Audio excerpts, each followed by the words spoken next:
c'est Auguste du groupe Kinotech Africa et nous voilà lancés dans ce nouvel épisode de notre série de vidéos sur nos premiers pas avec Android, le tout sur Android Studio.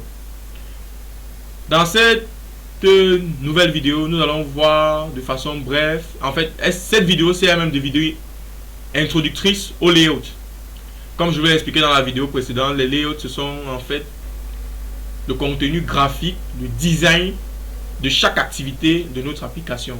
Et comme je vous l'ai fait comprendre, en fait, sous Android, chaque activité a besoin d'un layout qu'il va falloir faire à la main. Et nous allons voir dans les vidéos suivantes comment cela est possible. Sur Android Studio, vous avez deux façons de concevoir les layouts. Soit avec du code directement avec le XML. Attendez, je bascule. Soit graphiquement avec l'utilitaire que voici. Et en fonction des différentes notions que nous allons aborder, nous verrons en soi quand il faut faire avec du code, quand il faut faire avec du design, parce que vraiment les layouts c'est une partie qui est très sensible au niveau des applications Android.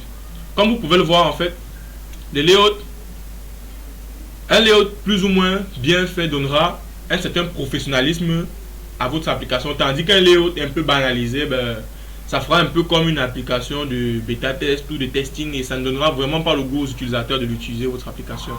Donc c'est pour ça que il est nécessaire de s'y attarder un peu. Déjà, faisons une petite revue.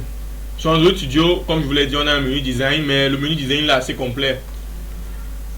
Avec le menu design, je sais pas, vous pouvez déjà visualiser en avance comment va rendre votre design ou votre layout en fonction des différentes tailles d'écran avec le menu Layout Validation. Ici, vous voyez déjà à quoi notre layout lui va ressembler sur un téléphone, sur ces différentes tailles en fait. Ici on a un téléphone classique, ici on en a un autre, ici on a des tablettes. Attendez, je tire le menu pour qu'on puisse voir. Ici nous avons les plus grands modèles de téléphone. Ici nous voyons ce à quoi ça ressemble sur tablette. Si notre application va être émulée sur ordinateur, on voit à quoi ça ressemble. Et c'est à peu près ça. Les menus en eux-mêmes sont complets. Ici là, vous pouvez encore customiser pas mal de choses, un peu comme la rotation, si vous voulez que ce soit de préférence en plan scale ou bien déjà en portrait. Aussi, vous pouvez même modifier le téléphone initial sur lequel vous allez faire la configuration, ou bien même le terminal sur lequel vous allez faire la customisation en fait. Parce que ici là, moi je travaille avec le Pixel 5, mais vous pouvez décider de faire la customisation de layout à partir d'un certain style même d'écran. Vous avez plusieurs choix et les layouts varient aussi en fonction de l'API. Comme je vous l'ai dit, on peut avoir du 34 ou du 33 puisque nous on programme sur la version Lollipop et tout un tas de paramètres qui sont tout autant utiles pour customiser vos layouts. J'espère que cette vidéo initiatrice vous aura plu.